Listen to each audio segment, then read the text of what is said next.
All right, welcome, ladies and gentlemen, and thank you for joining us for the 15th edition of the Fireside Chat. My name is Garrett McLaughlin. For those of you who are new to this series, the Fireside Chat is a conversational webinar where we connect with some of the top professionals in the running, health, and medical communities. This week, we have Megan Philipp, who is a physical therapist in the Kalamazoo, Michigan area.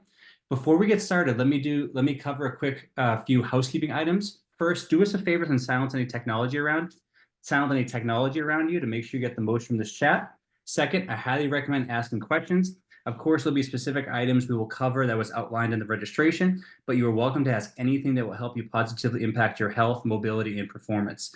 Feel free to drop a question in the chat box now or at any point throughout this chat if something comes to mind. Lastly, if you cannot stay for the entire chat for whatever reason, or you just want to reflect back on things at a later time, I will be sending the replay out to you tomorrow at 11 a.m. Eastern Time. So make sure you check your spam folder because it can sometimes end up in there. Without further ado, Megan, thanks for joining us on the Fireside Chat. How's your week going so far? It's going. How are you? Doing well, no complaints. Saw some snow coming down a little while ago, but it looks like it's nothing that's serious like before. Yeah. So I'm happy about that. Yeah, let's keep that away. I'm not a snow person, so even though I live in Michigan, it's not really my thing. Yeah, So I know. And I think we actually had Gloria jump on from Nashville. I worked with her down in Nashville, and we were both down there for a period of time as well. But yeah, they got some good snow there a few weeks ago, which I know is always tough to handle without the infrastructure to get rid of it off the roads. yes, I remember I had a whole week off of grad school because it iced like an inch for a day. Yes. Good That's times. so funny. All right, so let's get started here. If to get us going, you can just give us an introduction, let us know who you are, a little bit about what you do, and then we'll dive into the content. So I'm Megan. I've been a physical therapist for 7 years. I'm originally from Michigan, did my undergrad at Grand Valley, and then trickled on down to Nashville and spent a bunch of time at Belmont University. So loved my Nashville times. Then someone pulled me back up here, convinced me that Michigan was good again, and I'm still here 6 years later. So besides that, I've been a physical therapist that originally started specializing in athletes, and that's kind of my background. I took a lot of clinicals and things like that with that kind of population. Then the more that I got into it, the more that I started to realize that I have my own physical therapy needs from a patient standpoint. And so I started to notice like hypermobility, pelvic floor, hip stuff. I've had 2 hip surgeries, one pretty massive one with some screws, had some things that came up after that are all kind of within the realm that I now kind of focus on. Mm. And so over the years, I guess since experiencing some of that, has that made a big impact on how you, I guess, empathize and work with some of your patients if you see a lot dealing with similar situations? Yeah, I think you practice long enough and you start to get kind of your groove, but also eventually kind of just treating general things gets a little bit boring. So it's really helped me kind of hone in on like what I find interesting and kind of keeps me motivated. Because like you said, I've been there. I live some of this still and will always live it. So it's kind of exciting to teach people that you can live with certain things like hypermobility and not be any different than anyone else. Like I have patients that range from like wheelchairs, high level of what we call Ehlers-Danlos syndrome to people who have hypermobility syndrome that are like running marathons and doing things like that still. So it's a lot of fun. Yeah. And how's your progress then getting back from surgery and into your routine? Are you back to where you were, or what are your goals personally? I'm close. I'd say that probably 20% missing, but that's just me being picky. That's more with how much weight I can lift, things like that in the gym. But able to do pretty much everything I want to, even if it's not exactly where I want it to be. But I can play pickleball. Nice. I can deadlift. I can do all sorts of fun things. So Nice. I like it. I like to hear that. So to get us going here, what hypermobility syndrome? What exactly is that? How would you define that yeah. for us? Yeah, so there's kind of 2 worlds of what we consider hypermobility. The hard part, I will say up front, is that they cross each other. They're very similar in how they look and present and how patients, are treated, obviously, but there's hypermobility syndrome, which is just basically you can have joint laxity in like one joint or all your joints. But it's one of those things where you don't have as many of the other things that you would have in what we call Ehlers-Danlos syndrome. So EDS has a lot more systemic things. Some crossover, like I said, but we can kind of go down a rabbit hole that way. But the biggest thing is that like hypermobility syndrome can be just one joint. EDS is kind of more of an all-encompassing body situation, whereas hypermobility syndrome can kind of, like I said, cross into that a little bit. But it's not really well known.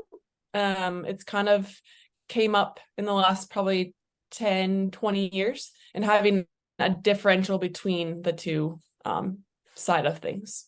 Yeah, interesting. So how does is someone, I know a few people mentioned I have this, or I'm not sure if I have this. Is there a certain criteria to diagnose people with it? So how do people know, yes, this is me, this is what I'm dealing with?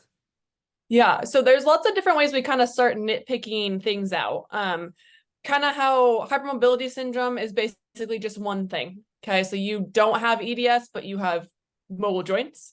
You kind of sit in that category. EDS, on the other hand, has been more developed in the last 5 years. They actually redid all of their criteria for what it means to have EDS, and they've now classified it in 13 different types. The one type that can't be genetically tested at the moment is actually the one that we're talking about that relates to hypermobility syndrome, which is hypermobility EDS. However, there is a chart that the Ehlers-Danlos Society has come out with that kind of goes like A, B, and C. So if you have 1 in A, 2 in B, 3 in C, then you kind of fit and are classified as hypermobility EDS. But still working on it. There's rumors that the genetic testing may happen soon for hypermobility EDS, but it seems to be the hardest one to pin down genetically. Right, very interesting. And so you mentioned it could be one. Do you often see it as a single joint? Like when you say single joint, like it's wrists on both sides, elbows on both sides, or is it literally one joint compared to everywhere else? Yeah, and I mean, I've seen one joint, like I've seen a thumb, which I guess depends on who you ask if that really counts, right? Because it's a thumb, but I've seen like a thumb that's just randomly the only thing that they have. But majority, 95% of the time, it's more than one joint. It's like bilateral shoulders. A lot of times it's proximal first. Like you'll see bilateral shoulders or bilateral hips. And then it kind of trickles out after that. But like I have a patient right now that he only has shoulders. Like he doesn't have elbows, he doesn't have wrists, it's just shoulders. Okay. And I guess the question then, which I know some people ask, is you see a lot of people in the hot topic for just regular active people. We want to improve mobility, want to improve range of motion, but sounds like it's good to a point, and then beyond that point, it can be detrimental. Yeah, I think that one of the things, just like from a PT standpoint that we see, and I'm sure you can sometimes attest to this in the training world, is that we don't pay attention, right? Like we don't consider like this book, Supple Leopard, told me I have to be mobile. So everyone has to do this book. And I think that that's like our biggest downfall in any type of healthcare at the moment, is that we think everyone should fit into a box and they don't. So I have learned over the last probably 3 years of my career that like everyone's the same. I have to eat it and look at where they're coming on. Hey, like you have hypermobility and it's generalized. So you have a certain extent of extensibility that you already have.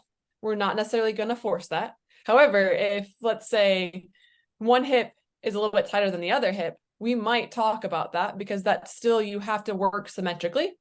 So you can't just say, oh, that hip's normal and that hip's hypermobile. Well, maybe they both are hypermobile, but one's just tighter than the other.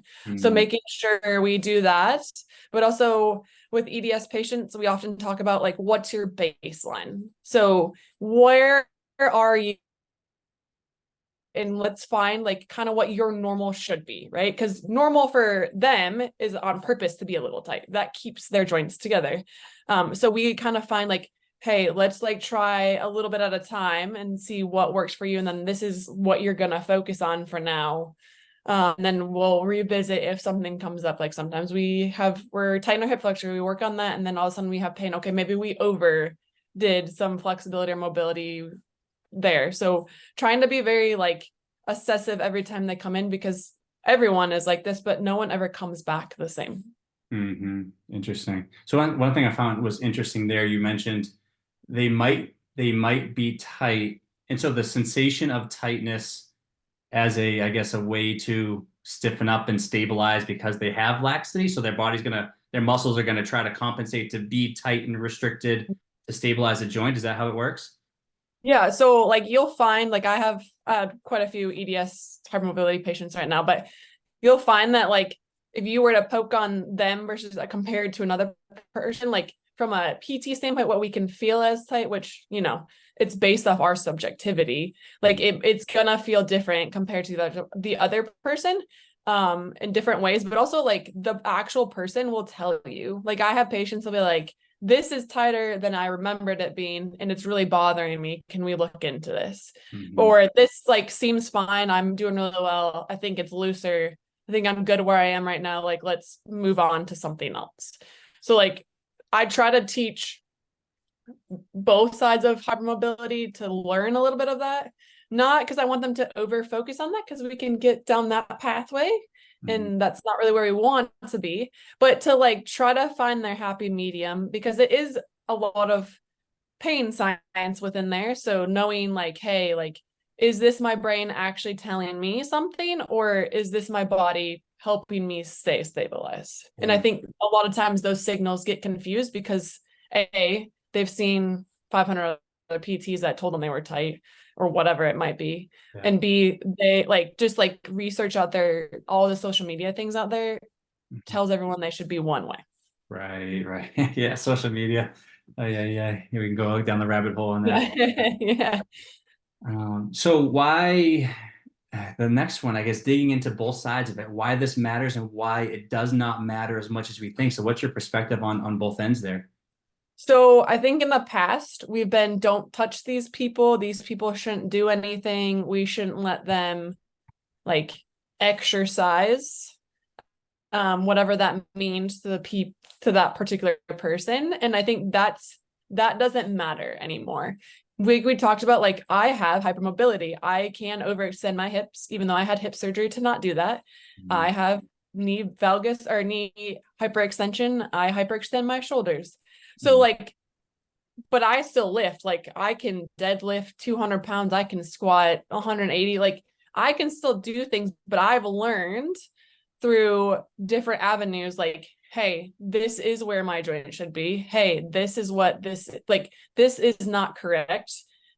Just from like practicing, but also from like learning that proprioceptive thing. So I used to get yelled at when I would ask for a mirror with your friend Jeremy. He would tell me I didn't need one. So I learned to like actually, and he was right. I mean, I didn't really need one.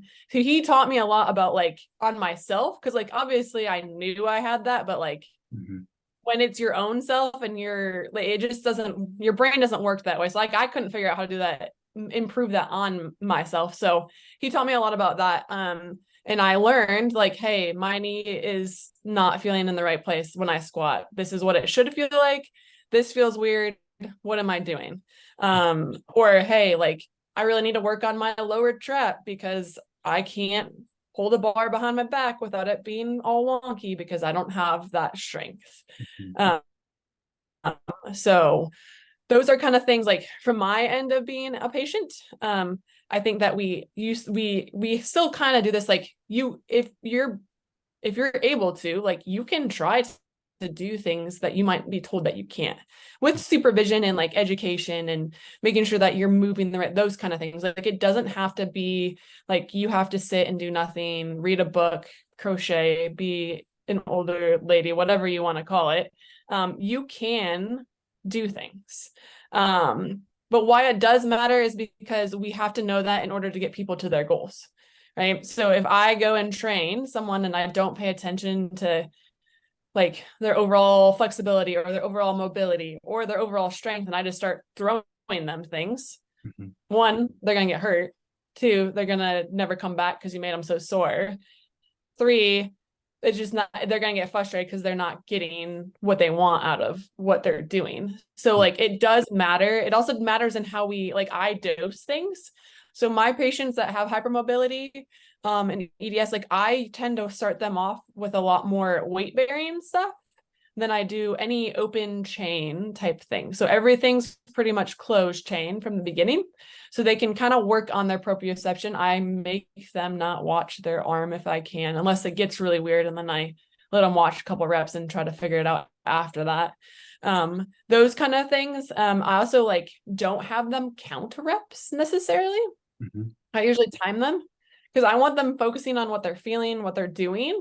And I would rather them hold for more of like a isometric or an endurance, depending on how we're using the exercise, versus being like, I have to do 20, 1, 2, 3, 4, and Mm-hmm. counting and focusing on that. So, and I've found out there's actually a book that a PT that in North Carolina, he only treats hypermobility EDS. He wrote a whole exercise book about all of that. And he kind of started me on that thought process because he kind of uses some of that with his patients. He doesn't really have them count. He times them and they have a limit in how long they go. And they always are mostly like 5 seconds on, 5 seconds off. So that's kind of the why it does matter, because it's going to change a lot of things of how like I, from a PT or a trainer or whatever thing from that standpoint, if we're talking about exercise, what I do, it's going to look a lot different than if Smo Joe over there, my 15-year-old soccer athlete who rolled his ankle, can do in sense of things. Mm-hmm. And so you mentioned you like, and I think just to clarify for people, you like closed chain versus open chain. Could you just define like what is the difference? And so will people know what that looks like in terms of, I guess, certain exercises maybe? Yep. So if we're talking like lower body, we could consider a squat a closed chain because it's both feet on the ground. Whereas if you've ever been to PT, we make you sometimes do those weird leg kicks called long arc quads, where you just kind of sit there and try to squeeze your quad. That's an open chain, or you can do them at the gym with the little machine. So that's kind of the difference. So like shoulders seems kind of weird how you would make you do close chain exercises. But a lot of times I'll start them with stuff like on their hands and knees, or they'll be at the wall doing something for various exercises to kind of get the hang of that. Like, and we'll start slow. We'll be like, okay, like squeeze your shoulder blades, relax. And they'll be like, this is so dumb. I was like, but it's really not. Squeeze your shoulder blades, relax. And you'd be surprised at how many of them like, oh, this is kind of hard. Like, I don't know what I'm doing. So that's kind of the difference between open versus closed. Got it. And so the thought there is closed chain positions more proprioceptive rich because they're feeling the surface and getting some input into the foot or the hand or what have you. Yeah. So we know that if you put compression through a joint, it activates those proprioceptive receptors. So you can learn and teach your brain where you're supposed to be from a joint perspective in space. Got it. And you mentioned the mirror thing as well. If you find someone, I guess, doesn't have the feedback of Jeremy to how to reorientate and get the person in the right position, is a mirror helpful, or should that person get away from the mirror and just try to connect with what they feel and how they're positioned? I think it depends on who it is. Like I think the mirror is helpful at times. However, I also want to give them things that they can be successful at where they don't need that mirror, but they're still learning that proprioceptive thing. It goes back to like the simple dumb, like squeeze your shoulder blades, relax. Because like you'd be surprised at how many people don't know how to squeeze their shoulder blades. Mm-hmm. But if you put them in that weight bearing position, they can kind of feel the difference between like, oh, I'm not, if I don't try or like figure it out right, I'm not really doing anything. Mm-hmm. Versus like I can cheat so many ways with just trying to squeeze my shoulder blades with my arms free. Okay. And so do you typically see, I guess, as we get toward this next one, we're kind of talking about already exercise and rehab, are there certain limitations you see that are more common? So like, it sounds to me, talking about proprioception and things, stability, balance, coordination, are those common things that tend to be harder with people with hypermobility syndrome, or is it just based on the person?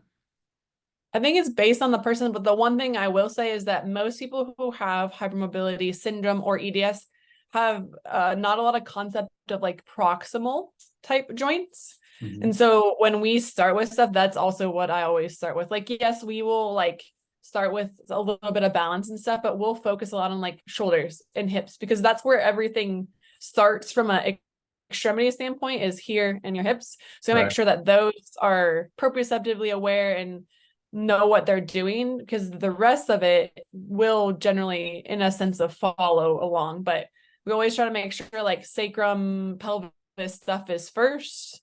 And even like people who come for their shoulders and they're in an EDS standpoint, like I will throw in some proximal like hip stuff, like even if it's just something simple, like some Pilates stuff or something, just to like kind of give them a sense of center, because they don't generally have a ton of that. And then we'll kind of add in some more like scapular stuff and do some shoulder blade stuff and then go from there. Are there certain types of training you think people, I know it has to be individualized, but people should stay away from that you typically see, you know what, like this type of training tends to be more harmful than good? For people who haven't like really learned how their EDS affects them from an exercise standpoint, because everyone's different.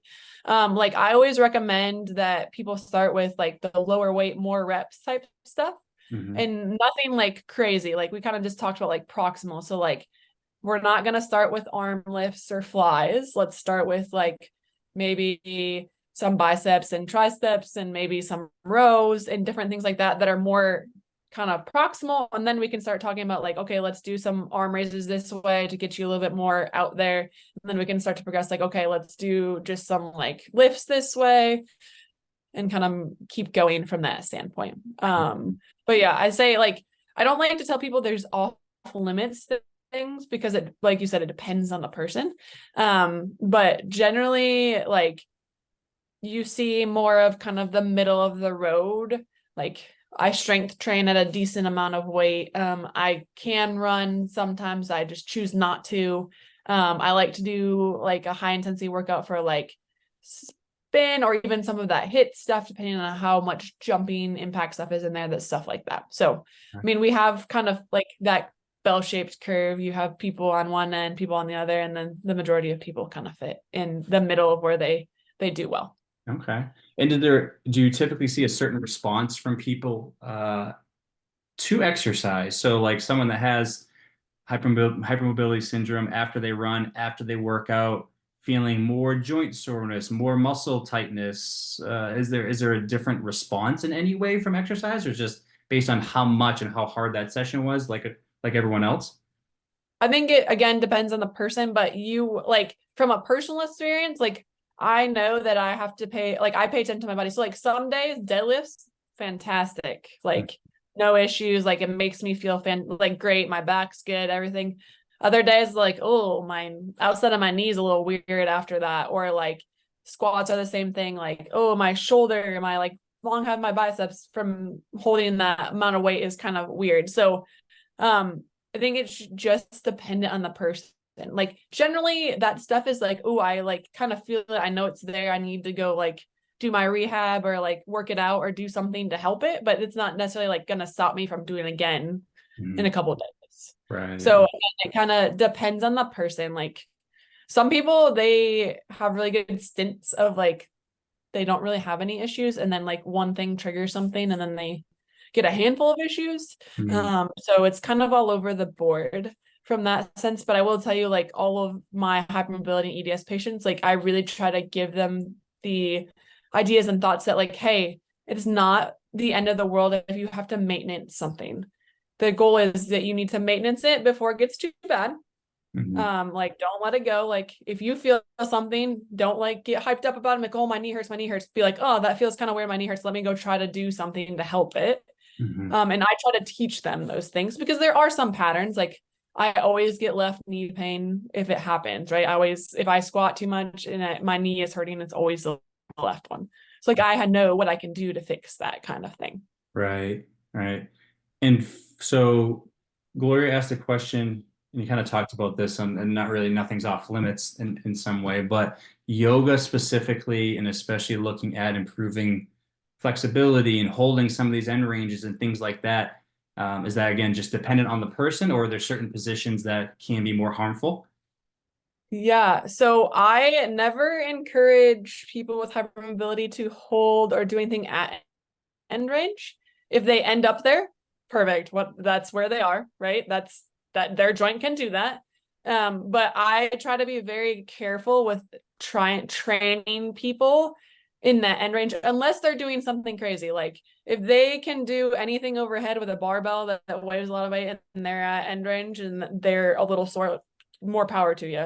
Like I can't do that. You don't want to see me try to lift even a barbell over my head because it's just going to look terrible. So like those kind of things, again, it's a little bit specific to like what that person wants to do and if they're capable of that. But most of the time I just try to keep them like, hey, this is what you're doing. And I'll give them exercises and like, go to your comfort zone. Like if you start to feel something, stop.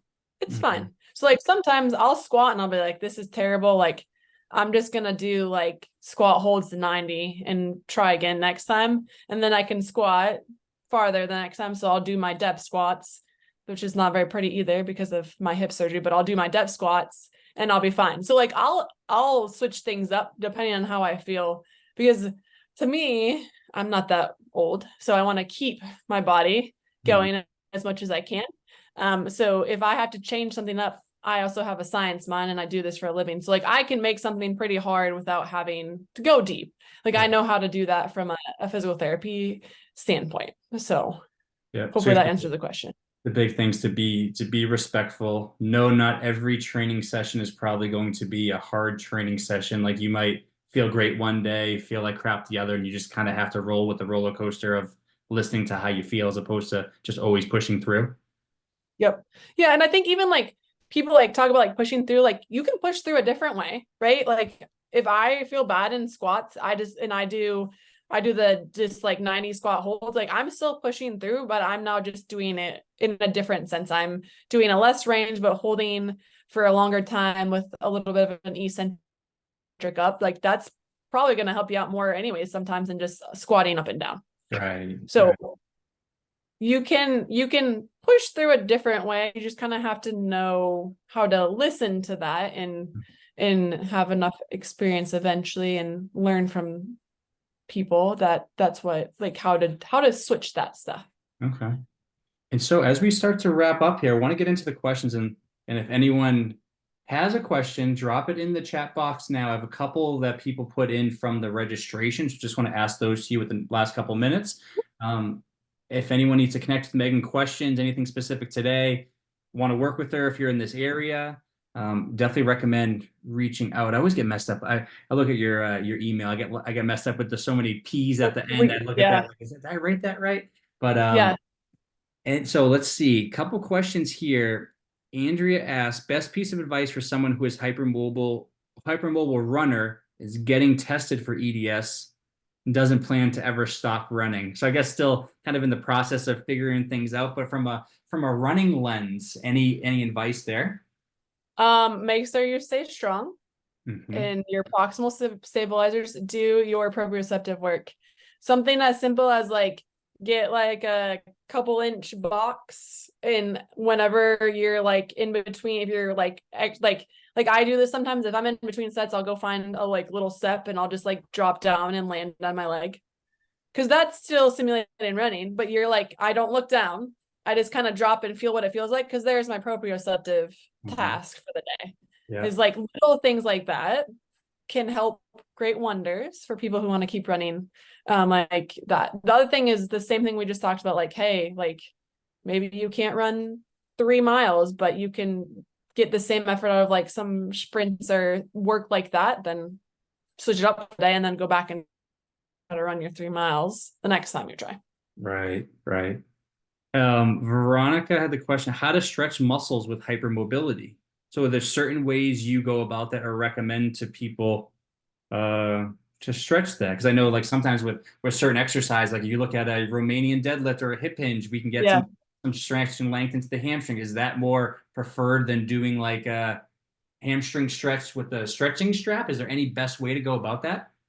Yeah, so I try to stay more like functional, like stretching, like for like people with EDS, I don't give them like, here, do a quad stretch on your belly, do a hamstring stretch for the strap. Like I'll be like, hey, let's go do a reverse hamstring stretch at a step, because you are controlling your motion from that standpoint. I know reverse hamstring curl is kind of hard to explain, but it's controlling all of your joint motion. And if you're tight, you can control your knees, obviously won't hyperextend as much because those muscles will kind of control that. So like I try to put people in positions like that, or like there's a debate whether like hip flexor stretching with like a big old wad band is helpful or not. But for me, for patients that are with hypermobility, sometimes it is because it's giving them feedback, but it's also kind of blocking them within a certain range of motion and still getting a stretch because it's pulling on them a little bit. So like it kind of depends, but I try to say more functional. And like I said, I put a lot of thought into like what I give people because I am in a way trying to get them stretched out or strengthened without necessarily pushing them to their end range, because we may have that motion, but do we absolutely have to use it all the time? Right. Probably not. Right. And so I saw when I was doing some research here, I guess one of the things you can run into is dislocations. Is it common to dislocate through stretching, or is that a more traumatic event that happens somewhere else? In like really severe EDS cases, you can dislocate from stretching. Okay. I mean, before I had hip surgery, you could literally see my femoral head popping out of my socket that I didn't have, but like you could feel it, you could see it, and like you would take me back, like stretch my hip flexor, and it would literally scare my PTs who've been practicing for a long time, and they'd be like, "Okay, yeah, we're not gonna keep doing that." Right. So you can, yeah, absolutely can dislocate from stretching, but it also depends on the severity of the hypermobility stuff. So. And then last question, outside of mobility and joints, are there other symptoms that people might feel throughout their day-to-day that allow them to realize, okay, I might be suffering from this? Yeah, so a lot of people will get what we call POTS. So postural orthostatic tachycardia syndrome. And so they'll go from laying down and sitting up in changed positions, and their blood pressure and everything will drop really low. Sometimes they'll pass out. Other big things that we see, because there's a lot, GI issues that are diagnosed or can't be diagnosed. So that's kind of what pushed me a little bit into looking more into it, because I was having those symptoms and was not getting a scope or anything or any real medical care because they were telling me I was fine. And then I did get one, and long story short, like I didn't have anything specific. So kind of got pushed in that direction. Weirdly enough, a lot of people who have EDS have gluten allergies. They have adhesive allergies. A lot of people will get like what we call stretch marks or striae, like around their proximal body, and they'll have them for no reason. They may be like super skinny and they'll have stretch marks, not because they were overweight or anything. That's just because like for EDS, that collagen in those people is not quite genetically what it should be. So they'll end up with things like that. But yeah, POTS and GI issues are probably the biggest things that trigger people to get help. And usually how most people will tell you they got kind of diagnosed somewhat is they had those other things. Interesting. Which I bet could be a whole other chat or seminar in itself, the other things that we really didn't fully dig into. It's so crazy. I mean, there's so many different things to keep on your radar. But interesting. So I appreciate you taking the time today and explaining some of this. I know it's an area that I don't know, which I'm glad to get on these, because if I don't know enough about it, it's good to learn from you and to just have my antenna up as I work with different people. But any final thoughts, anything to wrap up to leave people with, or if they have questions, best way to connect with you? I say, if you have questions, definitely reach out. It's probably my biggest and most favorite area of treating at the moment. I have a lot of patients that have it, probably at least 10 at the moment. But the biggest thing is like, know that you can make improvements. What those look like, it depends, because we have to try. But it's not like a death sentence. It's definitely something that we can kind of like be creative with and see what people can do and kind of push them a little bit within like a realm of knowledge. And I always tell people like I've treated EDS enough to know enough, but I don't know everything, because EDS is definitely an evolving diagnosis. Right. Yeah, sounds like it. Like you said, some things have become more more research on things in the last 5 years alone. So it sounds like it's just continuing to evolve, which hopefully you get more information, but it sounds pretty complex in the end. It does. It is. It's fun though. That's what makes it fun. Right. Well, I appreciate you taking the time today. Everyone else for jumping on and joining us live. Thank you. I'll get the replay up so you guys can reflect back on that. Any questions, reach out to Megan. Yeah, I appreciate you guys joining the Fireside Chat. We'll have a good rest of your Tuesday nights. Trying to think of what day it is. And have a good rest of your week. But thanks again, Megan. Yeah, thank you.